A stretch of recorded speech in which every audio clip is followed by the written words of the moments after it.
नमस्कार दोस्तों, योगमय जीवन में आप सभी का स्वागत है।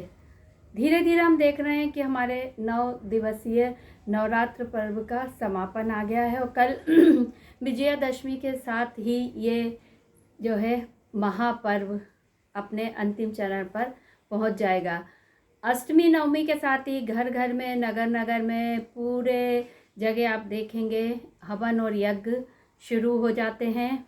पूर्णाहुति दी जाती हैं माँ भगवती के जो है अंतिम समापन के दिन पर।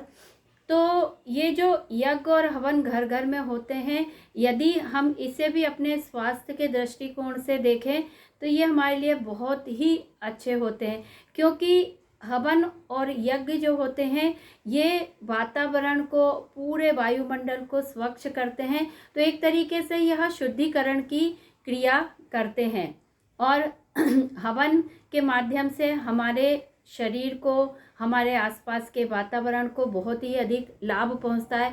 आसपास की सारी नेगेटिव एनर्जी दूर हो जाती है और जो भी कीटाणु विषाणु होते हैं, रोग फैलाने वाले, वो भी सारे नष्ट हो जाते हैं। आप देखेंगे कि अभी जो मौसम परिवर्तन हो रहा है, इसमें छोटे छोटे कीड़े बहुत ज़्यादा आसपास पनपने लगते हैं, दिखाई देने लगते हैं, लेकिन यज्ञ हवन से ये सब भी धीरे धीरे समाप्त हो जाते हैं। तो ये फ़ायदा होता है। इसके अलावा हमारे लंग्स के लिए, हमारे रेस्पिरेशन सिस्टम के लिए ये बहुत अच्छा होता है। नाक में जब ये सुगंधी जाती है, पूरी नाक खुल जाती है, फेफड़ों में बहुत अच्छा जो है इसका रिएक्शन होता है। तो जो है हवन हमारे स्वास्थ्य को भी लाभ पहुंचाता है। और हवन में जो हम समीधा यूज़ करते, मतलब जो लकड़ियां हवन को लिए हम प्रयोग में लाते हैं, ये समीधा भी हम आम की लकड़ी, पीपल की, बेर की, जामुन की पत्तियां, छाल, अर्जुन की छाल आदि भी यदि ले तो ये औषधीय गुणों से भरपूर जो समीधा होती है हमारे स्वास्थ्य को अनुकूल तरीके से प्रभाव पहुंचाती है। और इसी में जो हम हवन सामग्री प्रयुक्त करते हैं, ऐसे तो हम साधारणतः देखते हैं तो सभी लोग जौ, तिल, अक्षत, शक्कर, पंचमेवा आदि ये सब तो हम लोग करते ही हैं, घी वगैरह।